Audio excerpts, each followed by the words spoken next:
नमस्कार। आज मैं आपको बहुत साल पुरानी एक सत्य घटना सुनाने जा रही हूँ जो कि माता तुलसी पर आधारित है।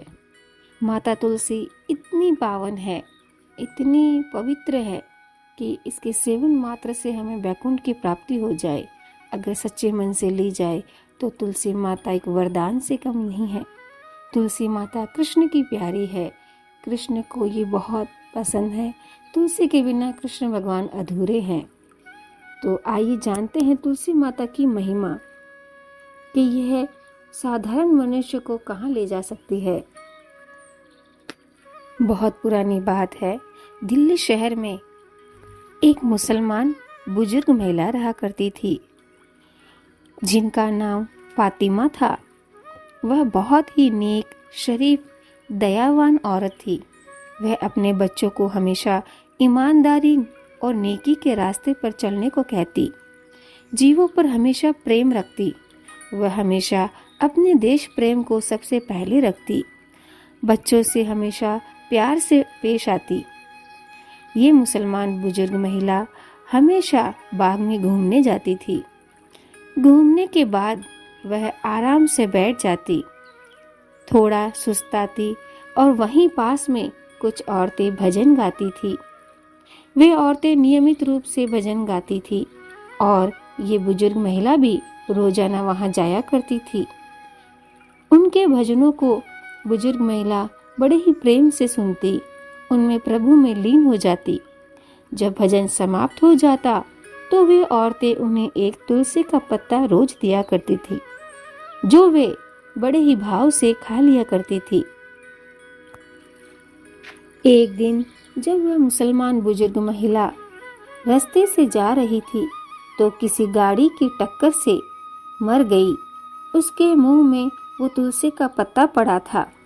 उस महिला ने आंखें खोली और देखती है कि उसके सामने दो द्वारपाल खड़े हैं जो उसे बैकुंठ लोक ले गए हैं।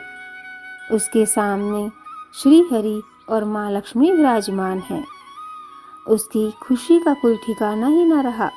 वह आश्चर्यचकित भी होती, खुशी भी होती उसके मन में, पर वह क्या करती उसे समझ में ही नहीं आ रहा था।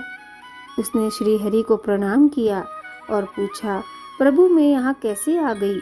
मैं तो एक मुसलमान महिला हूँ, मुझे तो जन्नत में होना चाहिए था।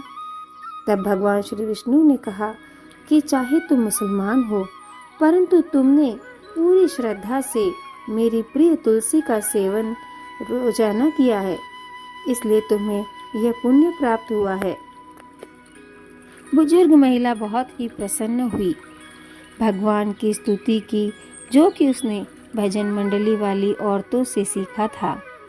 परंतु उस बुजुर्ग महिला की आयु अभी शेष थी, इसलिए भगवान विष्णु और माता लक्ष्मी ने बहुत ही प्रसन्न होकर उसे दीर्घ आयु और अन्न धन्य के साथ सुखमय जीवन का वरदान देकर वापस धरती पर भेज दिया और कहा, जब तुम्हारी मृत्यु होगी तब तुम्हारा वास बैकुंठ में ही होगा और तुम्हारे परिवार के लोग भी बैकुंठ में वास करेंगे।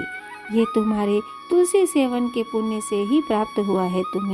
तुमने तुलसी सेवन किया है, जिसका पुण्य तुम्हारे परिवार वालों को भी प्राप्त होगा। इतना कहने पर मुस्लिम बुजुर्ग महिला के प्राण वापस लौट आए और उसने अपने परिवार को सारा वृतांत सुनाया और सभी रोज तुलसी पत्र का सेवन करने लगे, तुलसी माता को नमन करने लगे। तुलसी को कोटि कोटि प्रणाम है। तुलसी की महिमा अपरंपार है। तुलसी माता का जितना गुणगान किया जाए उतना कम है। बोलिए तुलसी माता की जय हो।